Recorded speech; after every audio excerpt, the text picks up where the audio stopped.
ठीक है। हाँ हाँ, ये ठीक है। जी ठीक है। जी। नमस्कार, मैं हूं कमलेश। हमारे खास कार्यक्रम में आपका स्वागत है। इन दिनों हम सब जब बाजार जाते हैं तो इस सब्जियों का रेट सुन करके हमारे होश फाख्ता हो जाते हैं। और उसमें सब्जी में भी अगर हमने टमाटर का रेट पूछ लिया तो ऐसा लगता है कि हमारे कान में किसी ने पिघला हुआ शीशा उड़ेल दिया है। रेट ही इस तरह का बताया जाता है, 100 रुपए से कम कोई टमाटर का नाम नहीं ले रहा है। दूसरी सब्जियां भी अब जो पहले किलो में रेट बताया जाता था अब उनको पाव में बताया जाता है। एक तरफ ये स्थिति है और दूसरी तरफ किसान, कई बार इस तरह की घटनाएं होती हैं कि हम सब सोचने भी विवश हो जाते हैं कि आखिर देश के किसानों के साथ कहीं हकीकत में किसी बदइंतजामी की वजह से या हालात की वजह से या सरकारी नीतियों की वजह से किसान परेशान दिखता है। कभी जब ये खबर आती है कि अभी आज ही मैं पढ़ रहा था कहीं कि महाराष्ट्र में एक किसान ने 12 एकड़ की खेती की, करोड़पति बन गया। और कहीं ये पढ़ने को मिलता है या देखने को मिलता है, सुनने में आता है कि देश के एक ऐसे किसान हैं जो उन्नत किसानों में प्रथम श्रेणी के माने जाते हैं, प्रथम सोपान पे हेलीकॉप्टर खरीदने जा रहे हैं।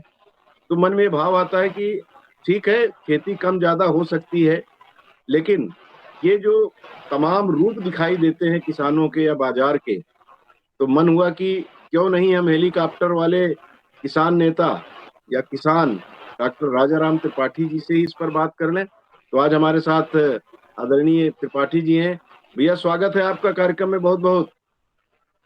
नमस्कार नमस्कार कमलेश जी, जी आपको। जैसे मैंने प्रस्तावना में ही बताया राजाराम भैया कि अभी टमाटर का जो रेट है उसको सुन करके हमारा हमारी जेब, हमारा स्वभाव हरा हो जाता है, लाल की बजाय क्रोधित हो जाते हैं। जी और ऐसा लगता है कि किसान कहीं ना कहीं हमारे साथ छल कर रहा है, बिचौलिए खा रहे हैं। क्या माना जाए इसको? जी। कमलेश जी, मैं बताना चाहूंगा आपके टीवी के दर्शकों को कि टमाटर का रेट बढ़ने से कोई ऐसा ना सोचे कि किसानों ने उनके साथ कोई छल किया या किसान भारी मुनाफाखोरी कर रहे हैं। ऐसा बिल्कुल नहीं है। पहली चीज तो दरअसल किसान को सब्जियों के भाव बढ़ने से कोई फायदा नहीं होता है। मैं बताना चाहूंगा। और टमाटर के भाव बढ़ने के पीछे जो इसको स्टॉक करके रखते हैं, जो संग्रहण करके रखते हैं, जो बिचौलिए हैं, उनकी मुनाफाखोरी है। मैं इसको इस ढंग से समझाना चाहूंगा। कल भारत सरकार ने एक निर्णय लिया कि नाफेड जो है उनकी संस्था, वो दिल्ली में और एनसीआर में 30% कम पे टमाटर बेचेगी। ठीक है। यानी 30% मुनाफाखोरी कोई दूसरा कर रहा था, क्योंकि नाफेड भी तो कोई घाटा उठा के तो नहीं बेचेगी। जी तो 30% किसी के जेब में जा रहा था। वास्तव में होता ये है कि हर साल जब प्याज निकलता है कमली भाई, तो जी 4 रुपया किलो निकलती है। आप सुनते होंगे ना कि जी पहले आप सुने कि नासिक में प्राय सबसे ज्यादा उस क्षेत्र में प्याज होती है। तो आप सुनेंगे कि नासिक में इस साल प्याज की बम्पर पैदावार, जी ये समाचार छपा। अब ये समाचार छपने के बाद होता ये है कि जी दो स्थितियां हैं। एक, किसान जो प्याज उगाता है, क्या किसान ये कहता है कि इस साल मेरी बम्पर पैदावार है इसलिए मैं 4 रुपया किलो बेचूंगा? बिल्कुल नहीं। पहला सवाल। क्या किसान ऐसा कहता है? नहीं। या जो हमारी घरों की माता बहनें हैं, गृहिणियां हैं, क्या वो तय कर लेती हैं, जो उपभोक्ता है, कि नहीं इस साल बम्पर क्रॉप है प्याज की, हम तो 4 रुपया से ऊपर का बिकेगा तब नहीं खाएंगे, हमको 4 रुपया में ही चाहिए? क्या ऐसा है? नहीं। तो एक है उगाने वाला, जो वो रेट तय नहीं करता कि बम्पर क्रॉप है तो मैं 4 रुपया में बेचूंगा। दूसरा है खाने वाला, वो भी नहीं तय करता कि मैं 4 रुपया में खरीदूंगा। तो है कौन शख्स जो हर हर बार प्याज को 4 रुपया में खरीदता है और बारिश में 40 रुपया में बेचता है? 4 का 40, एक का 2 करना जुआ है, एक का 6 करना सट्टा है, और एक का 10 करना व्यापार है किसानों की कीमत पे। ये वही शख्स है जो टमाटर को 150 में बेच रहा है। ये वही शख्स है। और इस शख्स को सरकार नहीं जानती ऐसा नहीं है, भली भांति जानती है। क्योंकि सरकार की जो राजनीतिक पार्टियां हैं, उनको चुनाव लड़ने के लिए यही शख्स चंदा देता है। यही जी शख्स जी जी 5 रुपया का टमाटर खरीद के 150 में बेचता है। तो पहली चीज तो किसान को आप बरी रखिए अपने चैनल से, हमें बरी करिए आप। वास्तव में हमें मुनाफा नहीं मिल रहा है। दूसरा क्या है कि कई बार मौसम की मार के कारण जैसे कि यही टमाटर आप देखिएगा कुछ दिनों बाद बेहद सस्ता बिकने लगेगा, मौसम की मार के कारण डिमांड जी। एंड सप्लाई में गैप होता है। ठीक है। और इसके कारण से ये जो थोक बिचौलिए हैं, जो थोक में खरीदते हैं, ये ज्यादा मुनाफाखोरी करते हैं, पहली बात। जी। और एक सवाल इसमें, अंतिम सवाल ये जोड़ना चाहूंगा कि इस टमाटर को प्रोसेस करके अगर रख लें, जहां भी बम्पर क्रॉप आती है, आप सुने होंगे, ज्यादा दिन नहीं, मैं केवल आपको 4 महीने पीछे का किस्सा दिखाऊंगा, 5 महीने की, कि टमाटर को हमारे फेंका गया हमारे था। प्रदेश में भी, हमारे प्रदेश में भी था। यस। जी, आपके प्रदेश चाहे मेरे प्रदेश छत्तीसगढ़ में भी फेंका गया था, और कई राज्यों में भी टमाटर की ऐसी क्रॉप आई कि किसान गाड़ी में भर के ले आया, और बाद में उसे इतना पैसा भी नहीं मिल पा रहा था कि वो वापस ले जाने का भाड़ा दिखे, उसने वहीं छोड़ दिया। तो कहने का मतलब, उसी समय यदि हम उस टमाटर को सुखा लेते, भाई कोई इतनी बड़ी टेक्नोलॉजी नहीं है, हम चंद्रयान भेज रहे हैं चंद्रमा पे, और टमाटर को सुखाने के लिए या उसको पाउडर बनाने के लिए या स्प्रे ड्राई करने के लिए कोई रॉकेट साइंस की जरूरत नहीं। बड़े आराम से विकासखंड लेवल पे, ग्राम पंचायत लेवल पे एक्सेस प्रोडक्शन जो है, उसकी प्रोसेसिंग यानी प्रसंस्करण करके हम रख सकते थे, साल भर टमाटर खा सकते थे। लेकिन इसके लिए सुविचारित नीति की जरूरत है, और जी। जी। सरकारें चुनाव लड़ने से उनको फुर्सत ही नहीं है। जी। जी। मतलब कुल मिला के डॉक्टर साहब आप किसानों को बरी कर रहे हैं, और हकीकत है कि किसान को तो सिर्फ वो नमक के बराबर ही मिलता है, बाकी सब तो चटनी कोई और मारता है। ये लोग जो इस तरह का कृत्य करते हैं, उनको जो संरक्षण देने वाली राज्य सरकारें हैं या केंद्र सरकार है, इनको कभी ये लगता है कभी टाइट होंगे थोड़ा, इन बिचौलियों के प्रति इनका रुख बदलेगा? कमलेश भाई, क्या है कि हमारे लोकतंत्र की विडंबना यही है कि चुनाव बड़ा खर्चीला हो गया है। चुनाव आयोग ने एक समय टीएम सेशन के समय जरा सख्ती हुई थी, तो खर्चों पे रोक लगी थी। आज आप देख रहे हैं कि चुनाव आयोग नामक चिड़िया प्राय दिखाई नहीं देती कहीं उड़ते हुए, इवन चुनाव के वक्त भी। तो ये जो मुनाफाखोरी पे लगाम तभी लगेगी जब ये राजनीतिक चुनावों में जो चंदा दिए जाते हैं, वो चंदे पे लगाम लगेगी। आज भी जानते हैं कि आप ये जो चंदा है, इसका कोई ऑडिट ही नहीं है।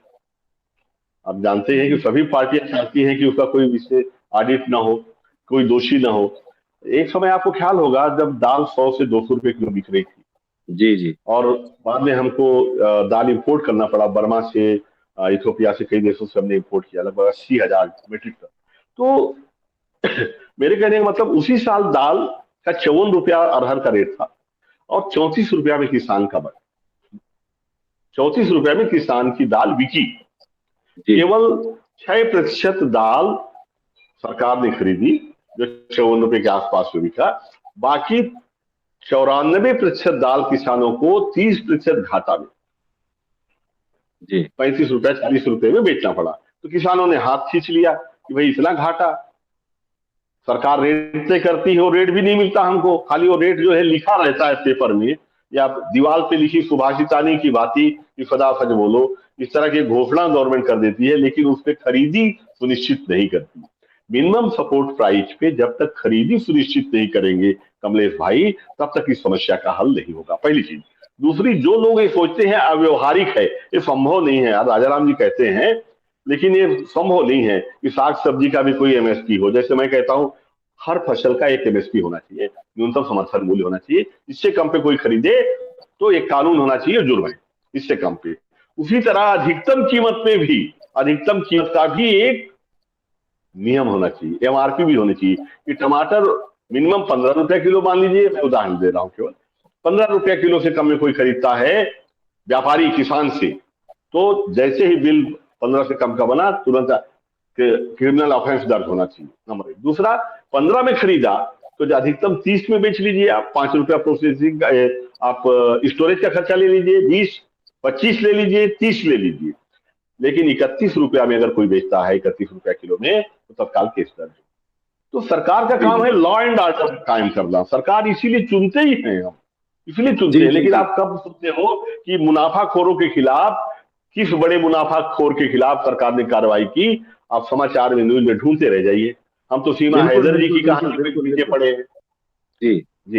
वो तो उनके आका है, उनके विरुद्ध कैसे कार्रवाई कर देंगे। मैं अपने दर्शकों को याद करा दूं कि अभी एमएसपी को लेकर के जो अभी भी किसानों और सरकार के बीच में बातचीत होती है, और बात चलते चलते रुक जाती है। एमएसपी को लेकर के बहुत गंभीर है किसान नेता, और उन सारे किसान नेताओं को एक सूत्र में बांधकर बड़े बड़े आंदोलन करवाने में सबसे बड़ी भूमिका डॉक्टर राजा राम त्रिपाठी जी की, जो हमारे साथ इस कार्यक्रम में मौजूद है, उनकी ही रही है। डॉक्टर साहब, किसानों की जो दशा है, अभी कई बार ये कहा जाता है कि कैश क्रॉप आप लेंगे तो आपको ज्यादा नुकसान नहीं होगा, तो ये सब्जियां जो हैं ये तो कैश में ही आती हैं। गेहूं चावल में तो चलिए ठीक, उसमें कई बार कहा जाता है कि उसमें नुकसान की संभावनाएं ज्यादा रहती हैं। ये भी एक तरह से जो किसान इस तरफ उन्मुख होने लगा था वो भी भयभीत हो जाएगा अगर रेट कम हो जाएगा या ज्यादा बढ़ जाएगा और ये लगेगा कि बिचौलिए ही सारा माल खा रहे हैं, हमें तो सिर्फ उसका नाम मात्र का मिल रहा है सिर्फ जीविकोपार्जन के लिए। तो ये किसान कहीं भ्रमित नहीं होता इससे, क्योंकि इधर जाए वो। कमलेश भाई, बहुत ही आपका जो प्रश्न है बहुत ही विचारणीय है और ये यक्ष प्रश्न है। इसका जवाब पिछले 70 सालों से हमारी चुनी हुई सरकारें नहीं ढूंढ पाती। किसान को मृग मरीचिका में भटकने के लिए छोड़ दिया है। हर राज्य सरकारें नई नई फसलें लाती हैं, हर नई सरकार नई नीति लेके आती है किसान को लेके। कभी सोयाबीन लगवा देते हैं, उसकी मार्केटिंग की व्यवस्था नहीं होती। कभी सूरजमुखी की खेती करवा देते हैं, मार्केटिंग की व्यवस्था नहीं होती। और किसान जो है, कभी कंपनियां बड़े बड़े वादे देके लगवा देती हैं, फिर बाईबैक एग्रीमेंट देके खरीदने नहीं आती और किसान ठगा ठगा सा महसूस करता है। हालत यह है किधर जाए, सरकार की नीतियों को पकड़ता है, सरकार की पूछ पकड़ के भी वैतरणी पार नहीं कर पाता। कंपनियां धोखा दे रही हैं और हालत ये हो गई है कि दूध का जला छाछ को भी फूक फूक के पीता है। अब किसान किसी नई फसल में लाख सुनने के बाद भी नई फसल अपनाने की हिम्मत नहीं करता, क्योंकि उसे लगता है उगा तो लेगा, ये बेचेगा कहाँ, बेचने जाएगा तो रेट नहीं मिलेगा। ये वास्तव में यक्ष प्रश्न है। इसका इसका हल है सरकार के पास, लेकिन सरकार की प्राथमिकता में खेती है ही नहीं, क्योंकि वोट बैंक नहीं। किसान वोट बैंक नहीं है कमलेश भाई। ये किसान 70% इस देश का है। जरा एक बढ़िया से बारीक बात बता रहा हूं, 34% में इस देश की सरकार बनती है, 34% वोट पाकर, और 70% किसान या किसान से जुड़े एग्रीकल्चर और एग्रीकल्चर एलाइड एक्टिविटी से जुड़े हुए कम्युनिटी है हमारी। यानी हम तो जिसको बोले उस सरकार पे बैठेगा, आप बैठो बोलेंगे तो बैठेगा, उतरो बोले तो उतरेगा। लेकिन ऐसा है नहीं, क्योंकि जब हम जाते हैं वोट देने तो हम क्या होते हैं, हम पंडित जी बन जाते हैं, हम दलित हो जाते हैं, हम जाट बन जाते हैं, जाति पे बढ़ जाते हैं, भाषा पे बढ़ जाते हैं, क्षेत्र पे बढ़ जाते हैं। तो किसान नाम को वोट बैंक नहीं है। जबकि पंडित जी हैं तो अगर सूखा पड़ा है या अतिवृष्टि है तो उतना ही नुकसान पंडित जी को भी होगा। जी जी। बाजार भी ऐसा नहीं है कि पंडित जी का टमाटर है तो उसको ज्यादा रेट दे दे या किसी अन्य जाति का है तो कम दे दे। यानी बाजार भी बराबर मात्रा में हमारे साथ हमें काटता है। मौसम भी, बीमारियां भी नहीं कि पंडित जी का है तो थोड़ा छोड़ दो इन्हें, पंडित जी है, ऐसा तो नहीं है। बीमारियां भी समान रूप से करती है।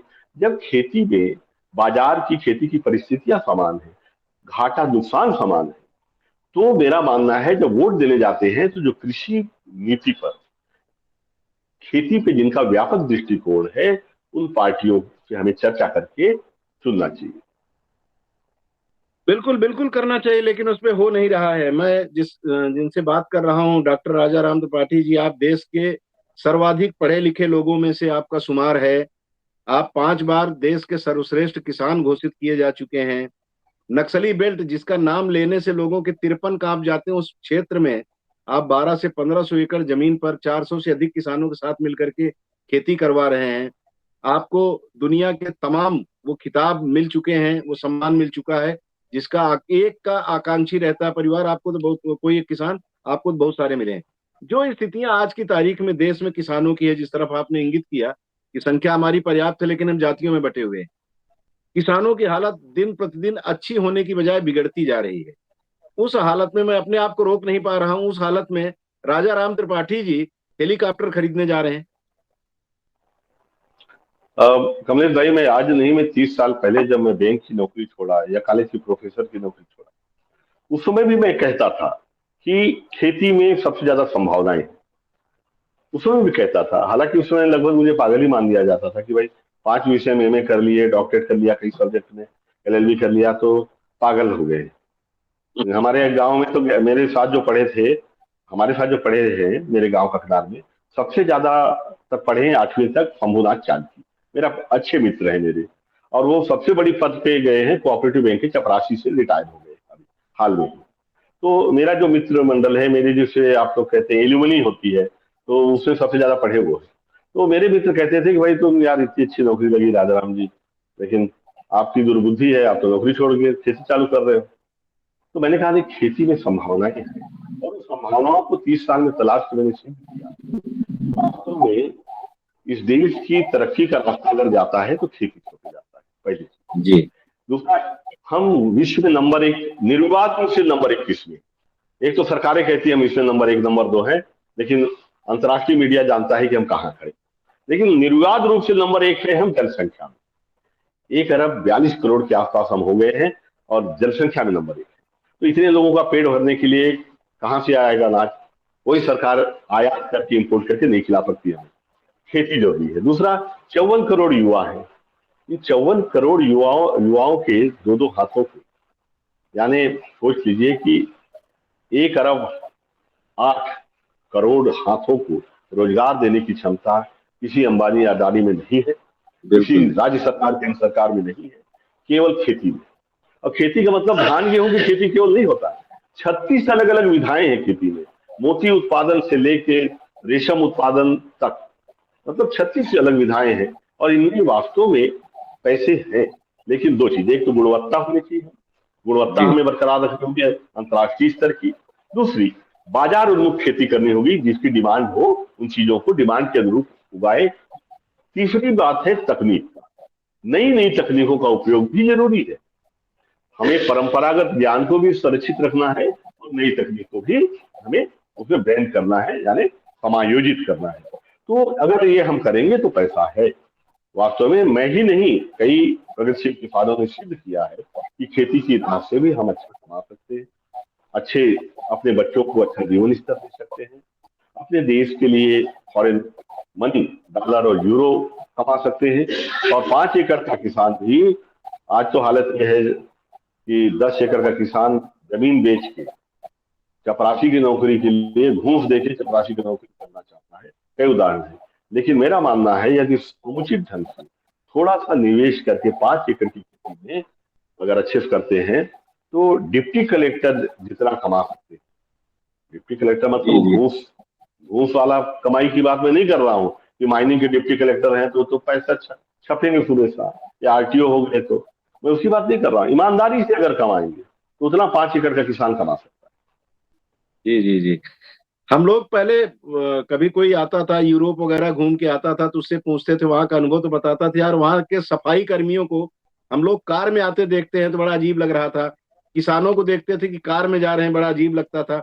लेकिन अब अगर हमारे देश के किसान जो जो उसमें मेहनत किए, अध्ययन किए, आगे बढ़ने की कोशिश किए, जैसे आपने किया, न केवल अपने बढ़े बल्कि वहां के किसानों को, जो आदिवासी क्षेत्र के किसान हैं, उनको भी आपने जीवन जीने की एक नई राह दी।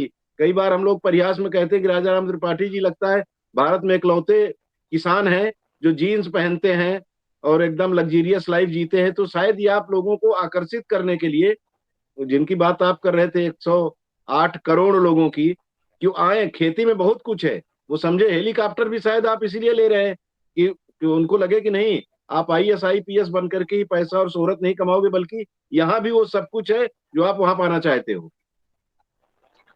है। कमलेश भाई बिल्कुल सही है। जो मैं करीब 36 से 40 देश घूमा हूँ। मैं देशों के कैसीनो नहीं गया, उनके शहर नहीं घूमा, पर्यटन स्थल नहीं घूमा। मैं उनके खेत देखे, उनके उनकी खेती देखी, और उनके बाजार देखे, किसानों से मिला, किसान संगठनों से मिला कि कौन सा पारस पत्थर इनके पास है जो ये खेती करके बीएमडब्ल्यू में घूमते हैं और मेरे यहाँ किसान सुसाइड करता है।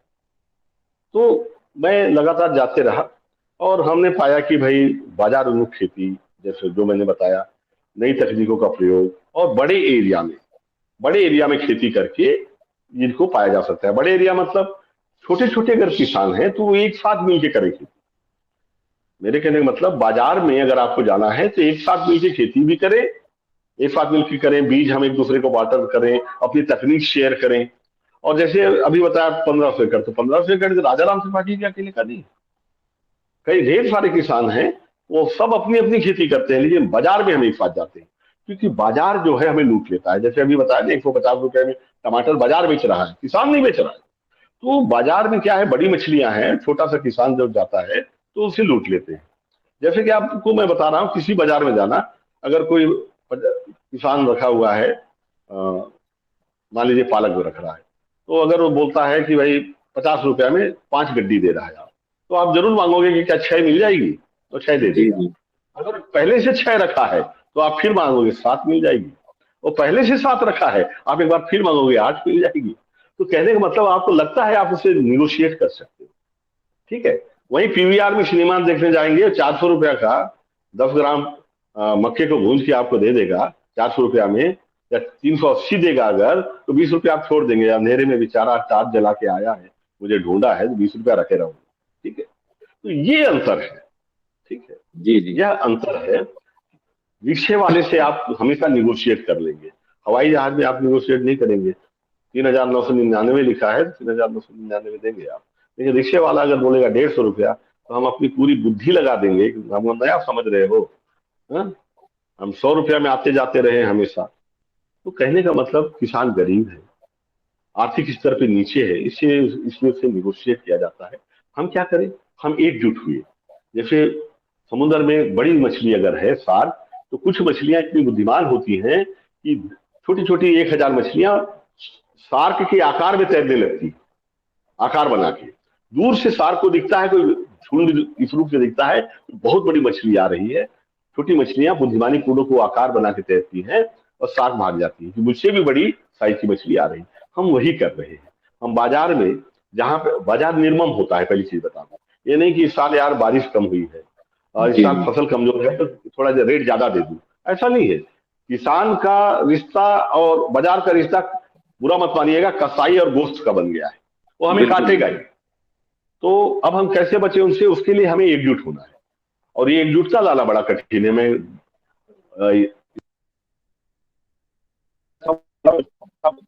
मैं कुछ काम कर ले जाऊंगा, बड़ा काम कर पाऊंगा, ऐसा कुछ हुआ नहीं जी जी जी कि नहीं हम जी जी जी, वो बहुत बहुत जितना मैं चाहता था कि प्रभाव पड़े मेरा, उतना प्रभाव पड़ा नहीं। पड़ेगा पड़ेगा, सवेरा होगा अंधेरा छटेगा, जो कहा जाता है ना, वो छटेगा। और वैसे कहा गया कि संगे शक्ति कलयुगे। तो वो कलयुग में शक्ति, संघ शक्ति बढ़ेगी। संघ शक्ति में आरएसएस की बात नहीं कर रहा हूँ, बल्कि संगठन की बात कर रहा हूँ। वो स्थिति आपने उसको तो देखा है, आपने आपने खुद करके दिखाया है लोगों को कि कैसे छत्तीसगढ़ में आप ही अकेले ऐसे किसान नेता हैं या किसान हैं जो 400-500 परिवारों को एक साथ मिला करके खेती करवा रहे हैं। ये चीजें तो देश के, प्रदेश के अन्य हिस्सों में भी मुझे लगता है कि करनी चाहिए। राज्य सरकार को ऐसे लोगों को प्रोत्साहित करना चाहिए। बिल्कुल ठीक कह रहे हैं आप कमलेश भाई कि एकजुटता लानी चाहिए। देखिए, महाराष्ट्र में सहकारिता आंदोलन चला, लेकिन नेताओं ने उसे हाईजेक कर लिया। जी किसानों को जितना बेनिफिट मिलना चाहिए नहीं, आप जानते हैं, सारी सहकारिता में नेता काबिज हो गए। और इसमें क्या है, जो हमारे यहाँ पॉलिटिक्स है ना, वो गांव गांव तक पहुंच गई, घर घर तक पहुंच गई।